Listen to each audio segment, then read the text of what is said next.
Okay. But what are you going to show us basically? We were thinking to code the task list. The task list. Which was our theme, in a sense, for the last 3 stories. Right. Why did we? Can you explain the narrative for going over the task list? Why have we?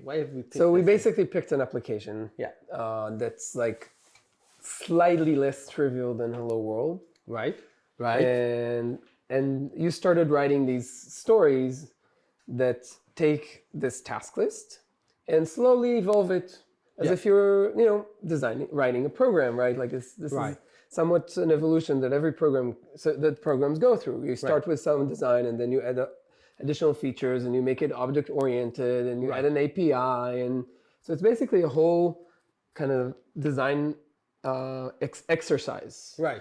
And we're designing it based on the capabilities that we have in Wing. Right.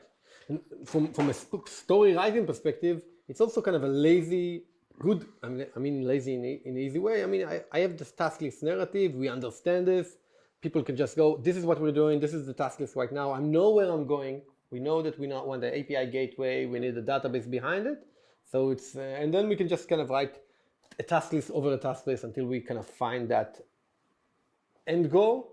Until we're tired of task lists, and then we can, because we can basically go on with the task list forever. We can have identity, and we can have everything. A website. Yeah, invite friends. An invite, and oh my God. Notifications. I mean, actually, wow, we can do a lot with the task list. Let's do it. I'm not sure. It's canonical for sure. Yeah, it's gonna evolve. You can evolve it over time. The task list. Okay, let's try to take that challenge. Let's try. If we'll have fun with it. Like otherwise, we'll just figure out something new. So we're gonna write some code. Okay. Yes. Yeah. So this is, by the way, the stories. They're on the website.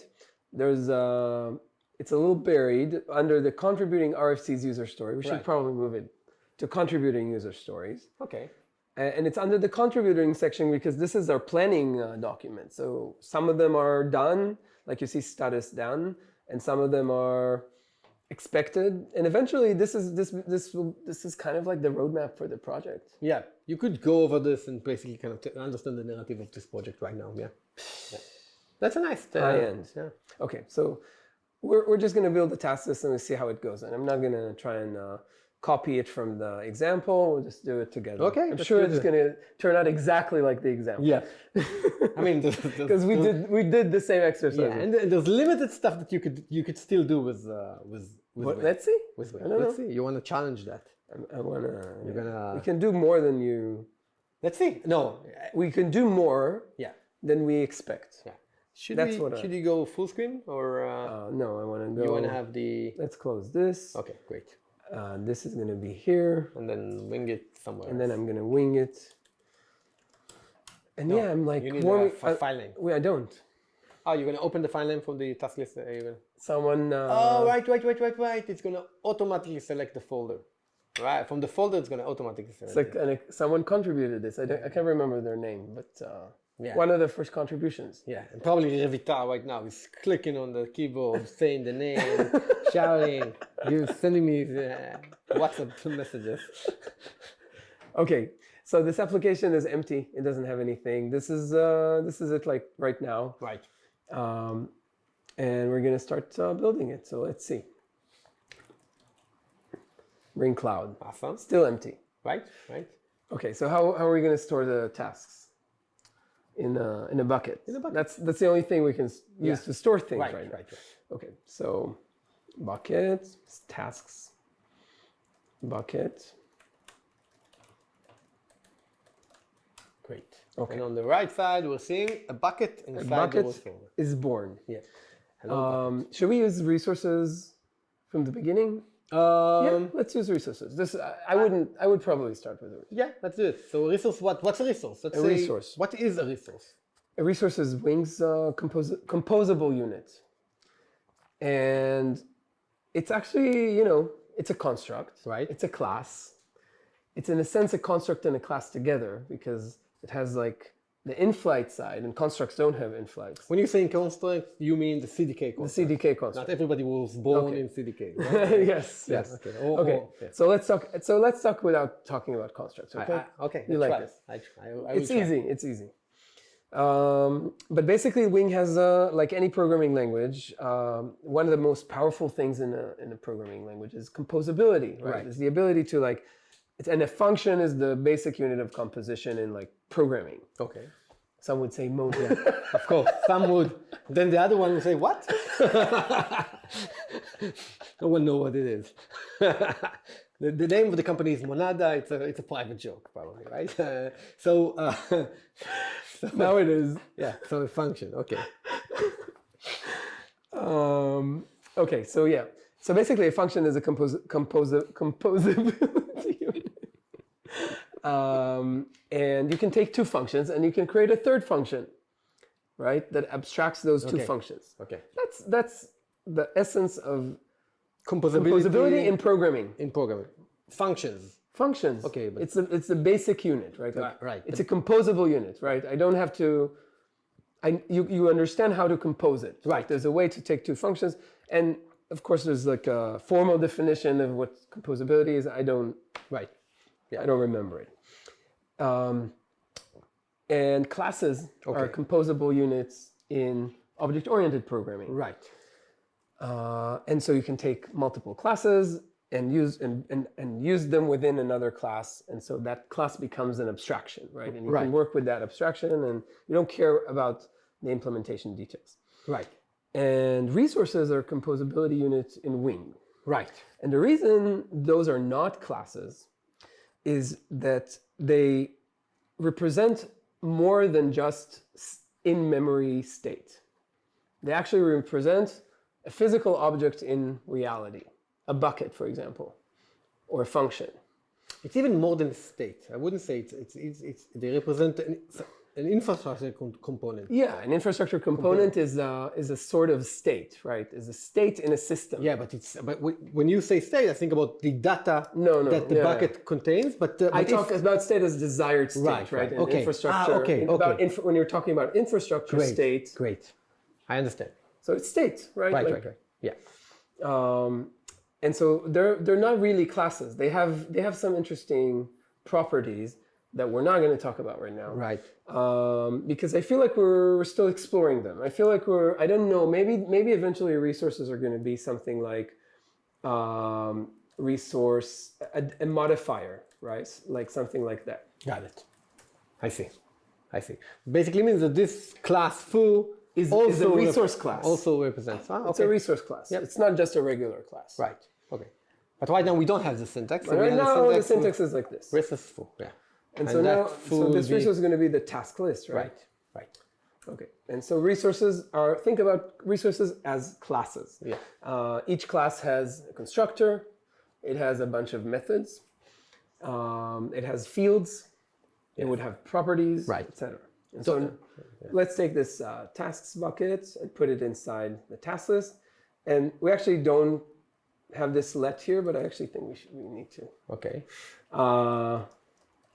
Well, we actually had some interesting conversation. Yeah. I mean, not Seen the. don't put the parentheses. Oh, right. Yeah, of course. So you just need the declaration. Right. Okay. Okay. So now I'm going to create. Great. Oh, thank you. Thank God. Oh my God. So this Is is it possible for this red thing to be less? no, we don't need the init to be mandatory. I know. That's about. Okay. So now I'm going to create a tasks bucket here inside. Okay. Let's just call it bucket. Okay. B, I would call it B. Call it B. Yeah. Cloud bucket. I also have a nice font, right? Yeah. Really nice one.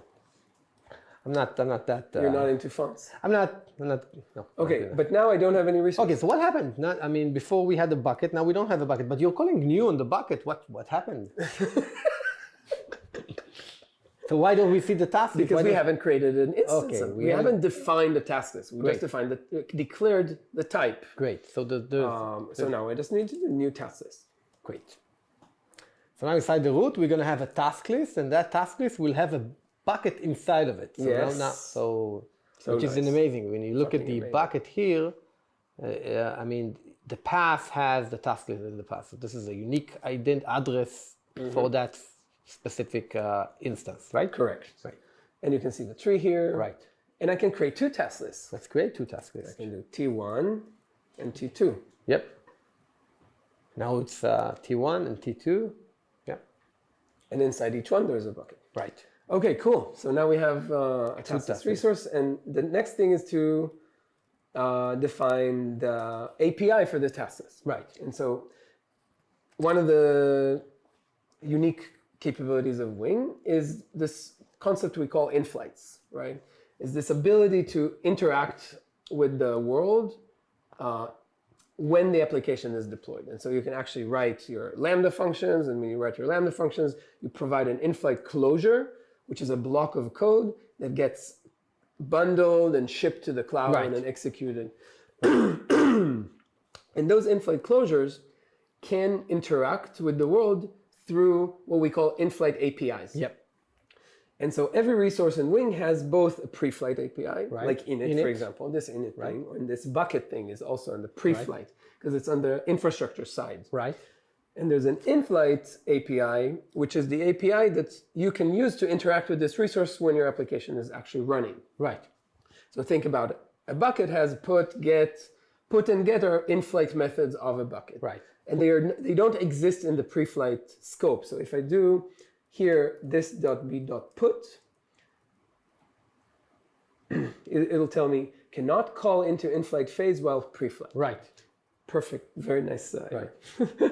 But then it says the expected. I wouldn't expect it to say the expected. I think It's true. That's a different error. Yeah. Because it's actually, Yeah, but I wouldn't. Oh, it's a different error. Yeah. No, but that's I wouldn't give that error. the blue screen. Blue screen of death. Yeah. So I'm doing blue screen of death. Yes, thank you. We covered blue screen of death. But By the way, we had this blue screen of Thursday, the meeting we had before the. Oh, yeah, I was in. Yeah, And it wasn't make me feeling nice, right? To Okay. get this blue screen of death in the middle of a demo for investors. Yeah, I understand. Okay, I understand why. I'm actually reconsidering it. Anyway, let's continue. It's interesting. Once we're going to work with this, we'll know. I mean, I'm not sure that the right place to kind of determine it is with the meeting with investors. With investors, yeah. Maybe when you're working. I mean, not a lot of developers kind of. It's not a common. It's a very common use case for them. As a developer, But when you're showing a demo, right? Yeah, when you're showing a demo. You're showing a demo. Right, It's like not a nice look. Right. Okay. It's true, right? Yeah. Okay, so what is the API for a task list? I feel like we need to hurry, no? Yeah. So we usually define. Yeah. We're good. Add task, Right. as one. So now we're going to create an add task, and we're going to give it a title, but we'll use the in-flight modifier Right. to indicate that it's an in-flight API. Yeah. So now this is the add task, is the in-flight method of the task list. Yes. And then in this function, because it has in-flight, you could say this.b.put because we're in in-flight. Now I'm in in-flight, so I can interact with B through its in-flight API. And so it's extremely intuitive, I feel, Right. but it's actually really complicated what's going on behind the scenes. Right. Because this bucket, for example, it has two APIs. Right. Like I'm not familiar with a situation where an object-oriented object, right, like a classic class, Yep. has two different APIs in different contexts. Yeah. I don't know. The only analogy I think I can think of is like async code, right? Like technically async code can only call not can only call async code, but you can call sync code. You can't call async code from sync. sync code. Yeah. So there's some analogy between pre-flight and sync, Right. and in-flight and async. And we've Right. talked about in-flight as async functions. Right. So there's some analogy there. Interesting. That, Yeah. okay. So we do this.b.put and we want to give it a file name. So what would be the file name?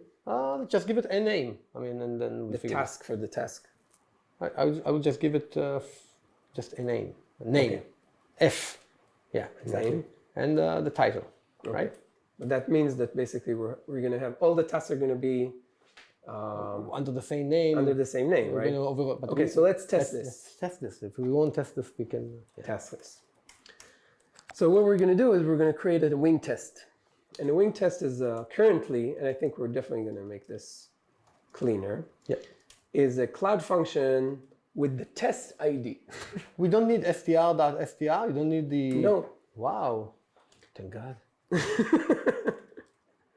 And I actually don't know if it was an intentional. Okay. Might be a bug. Okay. Hello. And now we're gonna see another cloud function here. Oh. Oh, TL.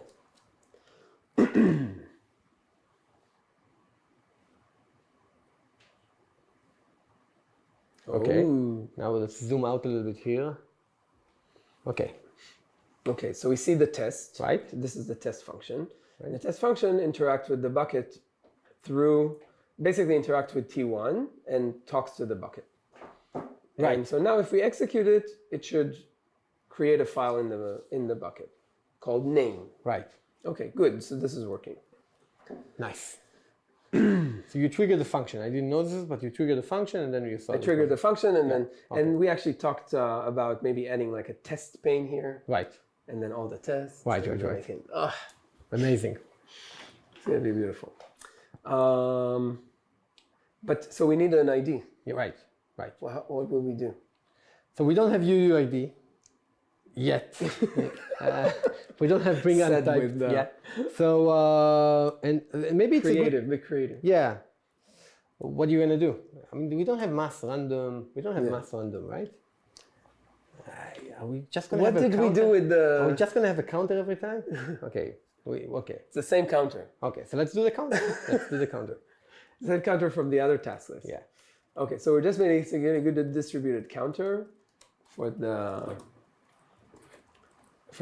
ID, and then we're going to do ID equals task dash this This dot c dot increment. like this. Yep. Exactly. It'll work. Yep. How does it know? Oh, it works for numbers, right? It works for number. Task, let's call it. Oh, Right. We actually said. Let's do it like this. Much nicer. Okay, so it's kind of like a file extension. Okay. Blue screen of death or Works like a charm. works like a charm. I say works like a charm. Great. Yes. So we have a counter inside the T1. Now we have a counter, the TL, and T1. behind the counter, when you deploy to AWS, there's a DynamoDB table. Right. There's an atomic counter. Right. There's permissions going on there. Right. But in the simulator, And that's okay. It's yeah. actually a legitimate, completely legitimate thing to do in distributed systems, right? Right. Like if we want an incrementing counter for the tasks, then we need an atomic counter, a distributed atomic counter. Right. And this could work at any scale and actually get incrementally Right. Every time. every time. And that's an actually really hard thing to achieve in distributed systems. A global atomic incremental counter is considered a really hard problem in distributed systems. We don't need to solve this problem. We're not solving this AWS has already with DynamoDB and Redis has solved this. Everybody solved this, but we're giving basically the developer the API, the right API to easily use this, that solution. Exactly. And to And use it's like completely changing the way you think about it. Yeah, because if I would need if in order to bring a counter, I would have to set up DynamoDB and connect IAM rules and do all that stuff. I just won't use it as a counter. I won't use a counter. I mean, I would Only say when you get to really high scale, Right. then you're like, okay, we fucking have to like break this monolith, and now we have 2 instances of this thing running, Right. and now we need to synchronize the counters, Right. and it's like, oh shit, what will we do, right? Like I've been in these situations quite a few times, right. and this is mind blowing to me, right? Like just being able to like, okay, Right. I want an atomic counter, distributed counter. Yeah, and behind the scene, this is the counter the way it's implemented in our SDK is with TypeScript that called CDKTF. But we have the Bring.js I mean, one of the things that we're doing right now, and I'm taking you away from this for a second to talk a little just to talk a little bit about Bring.js AI, because we're about to unlock a very kind of important capability for people to write resources. Do you mind talking about this a little bit? Without looking at this for a second, just for a second. It's Irrelated to irrelated to this. Not connected to the story Yeah, in yeah. any way. Yeah. Okay, so yeah, basically, we're designing Wing to be a JSII language, Okay. and that means that we designed the type system of Wing, and we designed the interface for interacting with libraries that will be compatible with JSII. Right. And that's, we built JSII in the CDK, and, Right. and so I feel like it's an amazing technology. I think like it has a lot of power, and I think it already has a lot of power because there's an entire ecosystem Right. of libraries that revolve the CDK for Terraform, AWS CDK, that are all using JSII. Right. And so the nice thing about JSII is it's a very simple type system. And so it allows the JSII toolchain to create proxy classes in every programming language Right. that's supported by the toolchain Yeah. and access these classes. And so it's a very interesting property of a common runtime. Right. Interesting. And so we're adopting that runtime. Right. And the implications are that Wing libraries are going to be JSI libraries, which Right. means that they're going to be people are going to be able to consume them from every programming language that's Right. supported by JSI. And on the other side, Wing is going to be able to bring any library that is a JSI library into the type system natively with full type support. Yeah. Like there's full compatibility between the type systems. Right. So this is something Chris is working right now, which basically allows us to unlock the ability to import any CDK construct into. So if I want to implement this counter with a different, not with DynamoDB, with something else, I can go to my CDK. So you are connecting it to this. Yes, in a way. So I can go. So I can go to the CDK kind of TF in this example, right? Right. I mean, because we're going to compile this to TF AWS, I'm going to go to the CDK TF ecosystem, and I can pick something from there, and I can basically build my own counter resource that will not use DynamoDB. Or not use, or just use any provider in the Terraform ecosystem. Yeah. So you want to use BigQuery, then use the BigQuery Right. provider. Great. I see. The idea is, I think it's a really important point, right? Because we're not naive to think that the SDK abstractions are going to be everything that people need in order to build Right. real-world cloud applications. Right. Like it's obviously maybe it might be sufficient initially for a very small subset of Right. applications. Right. And slowly it'll evolve into something that we feel is going to provide support for, 60% or 70% of the needs. And there's always going to be needs, and there's always going to be power in leveraging cloud resources Right. that are not part of the SDK. That's the whole point of the cloud. And so if our system is going to have, if our solution is not going to have native first-class support for the cloud, Right. it's not a cloud programming language. Right. Of course. And that's why I'm constantly trying to make sure that we're focused on this use case, because I feel that it's not an escape hatch. It's a primary feature of the programming language. It's this ability to interact with the cloud without mediation, right? Like without an additional, person writing some library in order to be able to Yep. use some Terraform resource. Interesting. And obviously, this Terraform ecosystem is about creating that surface area. And so, I understand. Yeah. so basically, Bring JSI is going to be, you're going to be able to just basically write something like